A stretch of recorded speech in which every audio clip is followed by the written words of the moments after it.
What's going on, team? Proof here, and welcome to AL4 Talk Dark Irregulars. And historically, DI has been a clan where they've used the soul to just amass soul and then do something with it when they've hit certain thresholds or benchmarks. And similar to Pale Moon, that hasn't really changed. And yeah, go ahead and talk about these cards, how they fit into standard and how they fit into premium. And as always, up to this point, since we're at the end of this road, I'm not going to talk about the triggers, the PGs, and yeah, because there's not much to talk about from that perspective. So let's go ahead and hop into it. And first up here we have Vermilion Gatekeeper, which is the standard starter that comes for all standard clans. And of course you're going to be using it on the standard side, but on the premium side there is a space for it in some versions or some personal iterations of No Life King decks. And there's also space for it in the non-No Life King decks if you want to go that route because of the extra draw consistency that comes with it. Might be able to find a particular unit, and also the card stays in soul, so it helps get you one step closer to your soul benchmark as well. So it's something to keep in mind as you're putting your deck together. And next up here we have Anomalous. We have Anomalous Esper, which is the grade 1 15k shield that all clans and Protect get. And unfortunately, there's not really a space on it for either side, just because there's enough grade 1 utility to where you won't need it, and it doesn't help feed the soul and doesn't use your soul for some type of benefit either.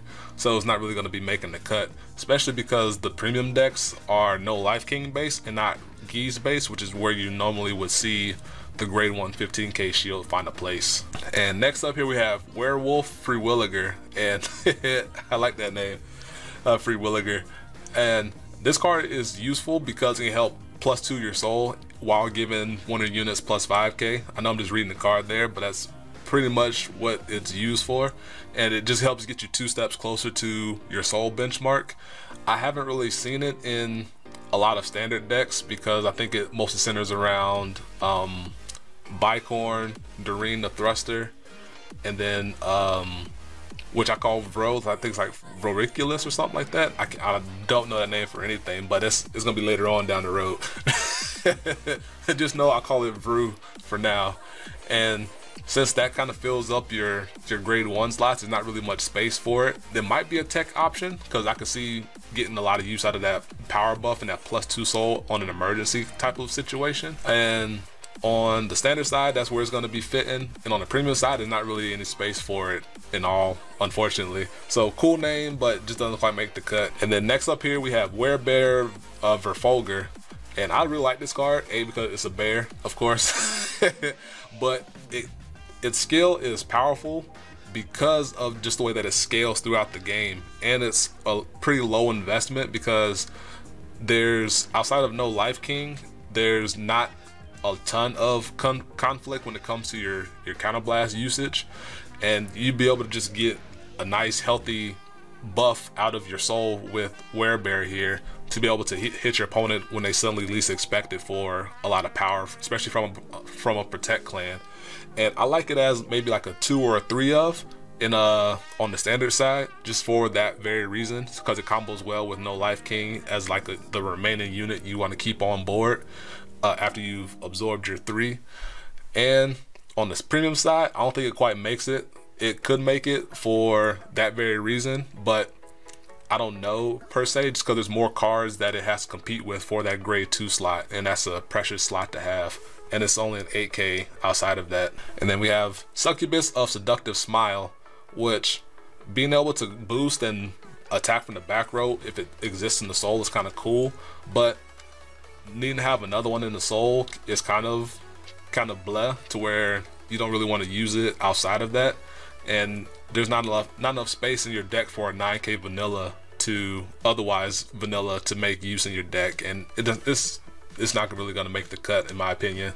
And then we have Obstacle Offender, and similar to Anomalous being a 15k shield is nice and all, but it doesn't add the soul, and it doesn't really, it uses your soul a little bit, but it really doesn't add to your soul, which is what you want to have a nice portion of as your deck. And there's better ways to, there's just better uses of your grade 2 slots than just a big shield, especially being a Protect clan where you get free markers anyway. So this card doesn't really make the cut either, unfortunately. And next up here we have Terrifying Fists, which is the non-gift given grade 3 of the clan, and I don't think it's strong enough to make the cut in either format, just because on its own it's either a 17k or 22k, which is fairly decent being a protect clan. But you also exist in the clan where you have Werebear as a grade 2 that can get more power than it, and there's Doreen the Thruster, which can scale your other units higher than it. So it's not terribly useful, and it doesn't give the gift either. So unfortunately it's not going to make the cut in my opinion. And next up we got Prisoner Beast, which is your primary go-to ride if you're going into your grade 1 Vanguard, just because it helps get you that soul charge going, and then it has that continuous ability, which is really nice to be a permanent 10k booster or be a permanent 10k unit, because sometimes since it's not dependent on being your turn, you can just have it exist in the front row or something and have it fend off attacks from 9Ks if you need a more important unit in the back row, or it could be used as a permanent 10k booster, which is really strong to have in your back pocket for certain times in the game, just for being a grade 1 while further pushing your main game plan. And that's the main use of it, and I can see it being used in both formats for that very reason. So next up here we have Blood Sacrifice Ruthven, which is one of the better grade 2s that you can get because it helps push your soul count up.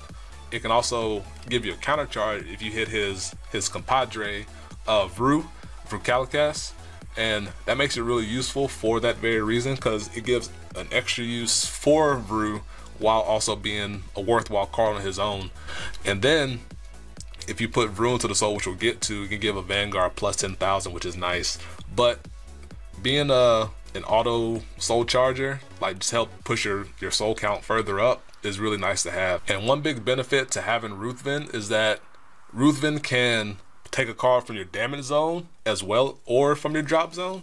So if you're in standard, or I'm sorry, if you're in premium and you lose like an assassin or something early on in the game to damage, you can play Ruthven, take the assassin and put it into the soul to unlock it for your loop going into the future, which is an incredibly powerful tool to have at your disposal. So I think it makes it as a staple in standard.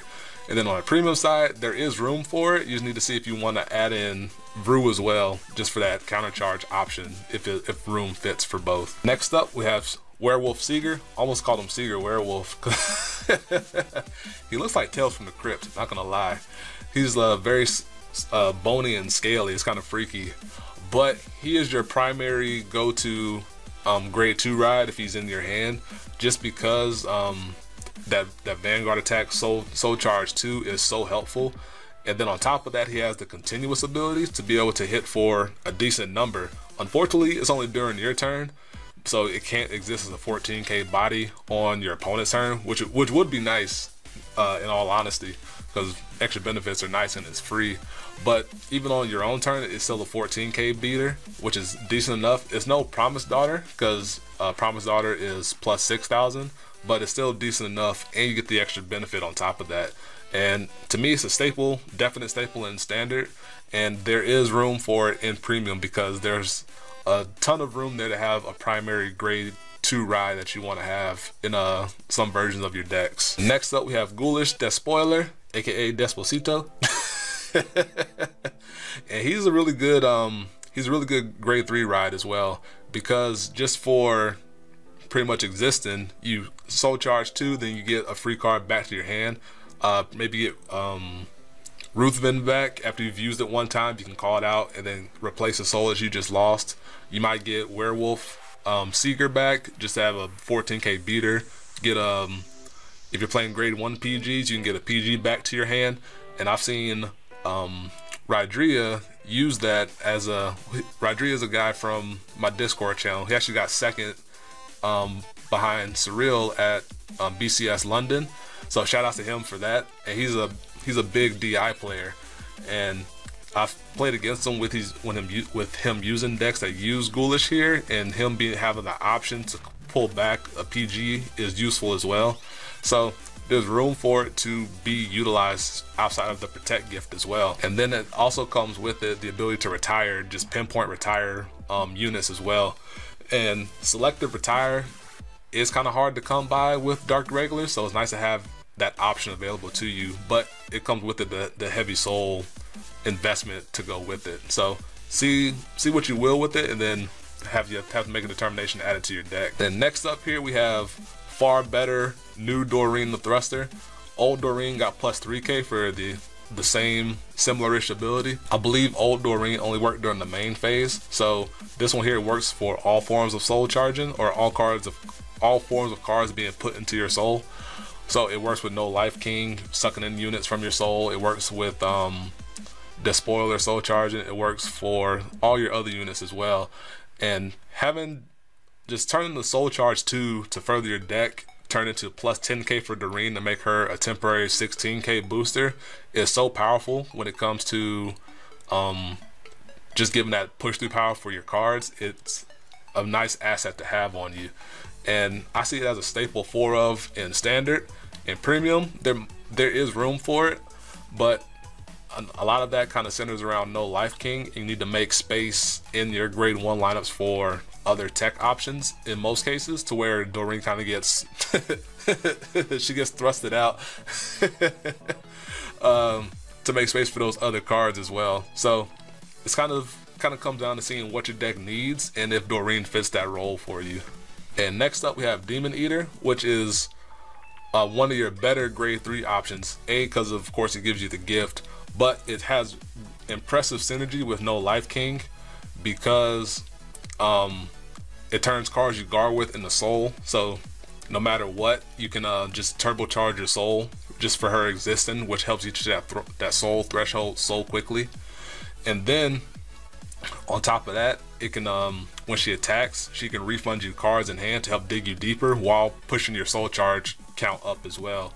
And then she also has that handy dandy Soul Blast 10 ability, which if you combine it with No Life King and Doreen the Thruster, if your opponent is just holding on to a PG and you know it, you can combine the two together to have some crazy number power attack to Soul Blast 10 and force your opponent to not be able to use that PG and risk what your trigger checks are going to be.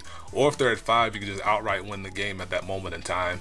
So a lot of impressive synergy with No Life King and Doreen and what the rest of the deck has to offer. And I would use more of her than Despoiler if you're going an alternate backup ride to No Life King, and that's how strong she is.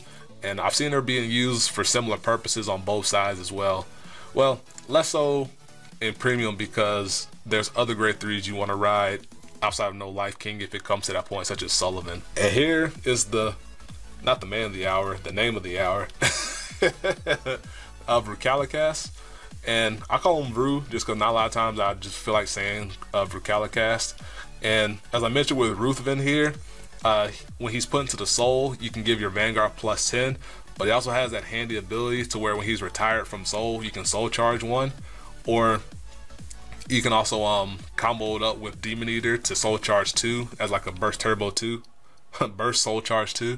So just being able to push forward your, as I mentioned a lot here, push forward your soul count to unlock your abilities in the future, really comes in handy for this card. And I can see why it makes it into the double R or triple R spot, and really worth it for that. And then having that backup ability to be used with Ruthven for extra benefit is nice little synergy there. And then we have Gwen the Ripper, and he's kind of ho-hum at the moment, honestly, but that's just because you can't use his retire ability early.